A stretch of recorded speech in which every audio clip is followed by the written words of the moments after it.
नमस्कार, मी पंजाब डक. हा जो पाऊस आहे 7 तारखेला सगळीकडेच जाणार नाही.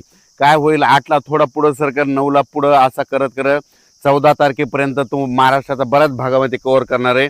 म्हणून हा अंदाज लक्षात घ्या. आज फक्त काय झालं, तळ कोकणातून ते पाऊस पुढं सरकारला आहे आणि आज रात्रीपर्यंत बऱ्याच भागामध्ये मग काय होईल, सातारा, सांगली, सोलापूर, कोल्हापूर, अहिल्यानगर, पुणे, त्याच्यानंतर इकडे बीड जिल्हा, लातूर जिल्हा, धाराशिव जिल्हा, मराठवाड्यापर्यंत आते मदाल मारण आणि इकडं थोडी उत्तर महाराष्ट्राकडे काही जिल्ह्याकडे जाईल. म्हणून हे अंदाज लक्षात येतात. पण आजपासून सगळी संपूर्ण महाराष्ट्रभर जाणार नाही. 7 पासून ते 14 तारखेपर्यंत दररोज वेगवेगळ्या भागात दररोज काय होईल, पुढं पुढं सरकत तो मान्सून प्रवास करणार आहे. म्हणून हा अंदाज लक्षात येतात. संपूर्ण महाराष्ट्रभर जाणार नाही. फक्त आज मात्र काय होईल, आठवड्यात जूनच्या 20 जूनच्या 30 जूनमध्ये एक पाऊस येईल, त्याच्यामध्ये पेरण्या होतील. आणि त्याच्यानंतर त्याच्यातून जर काही शेतकरी उरले तर 10 जुलै ते 15 जुलैमध्ये पाऊस येणार आहे आणि त्याच्या शेतकऱ्याच्या पेरण्या होणार आहेत. म्हणून हा अंदाज लक्षात यायचा.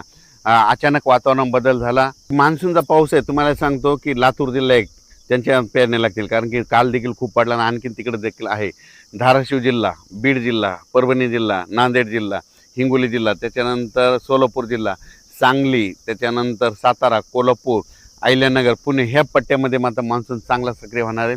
त्याच्यानंतर विदर्भात पण काय होणार आहे, यवतमाळ जिल्हा, वाशिम जिल्हा, त्याच्यानंतर वर्धा, नागपूर, भंडारा, गोंदिया, चंद्रपूर, अकोला, अमरावती, बुलढाणा ह्या पट्ट्यामध्ये चांगला आहे मान्सूनचा पाऊस, चांगला सुरुवात करणार नाही आणि यांच्या देखील मात्र पेरणीला चांगला योग येईल म्हणून हे देखील लक्षात येतं.